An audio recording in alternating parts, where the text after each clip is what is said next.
steam's great might presents to us the wondrous sight of engines now resplendent made from years of harbouring in the shade.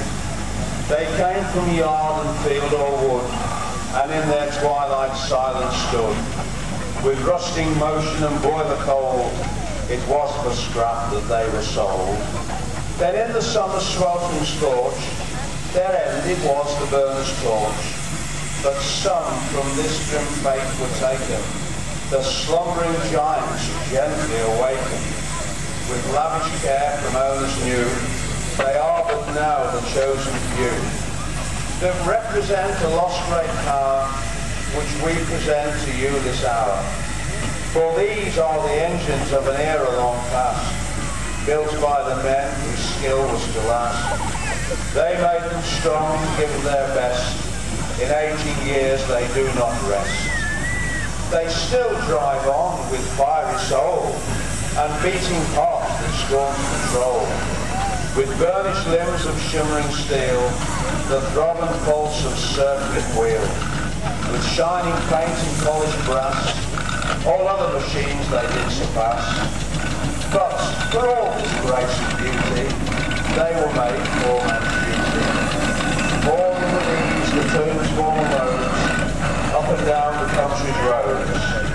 Others were the sons of soil, from ploughing to thrashing they eased the toil. Then came the showmans with engines so grand, each thought his the best in the land. Yet with the brass and electric light, there came the strength to move his sight. This was part of their calling to man, but what of the homes where they began? Charles Burrell of Thetford, the true Norfolk breed, while Ransom and Garrett were Suffolk seed.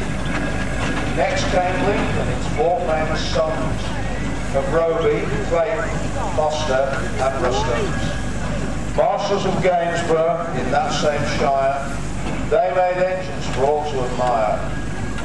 Then in Cheshire, the land of salt, boats were built with never a fault. But with pride the county of Salop made their sentinels go with a gallop. Further north, in the city of Leeds, Fowlers and McLarens sufficed the needs. From the Garden of England a rampant horse, Aveling and Porter ran the course. Wallace and Stevens with sprightly 5-ton, Taskers nearby would give it a run. These are a few of the famous breeds, all working the purpose of man's needs. And now to you this hour we bring these engines for their praise to sing.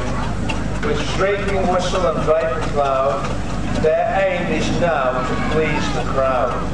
So let us salute these machines from the past, built by the men whose skill was to last.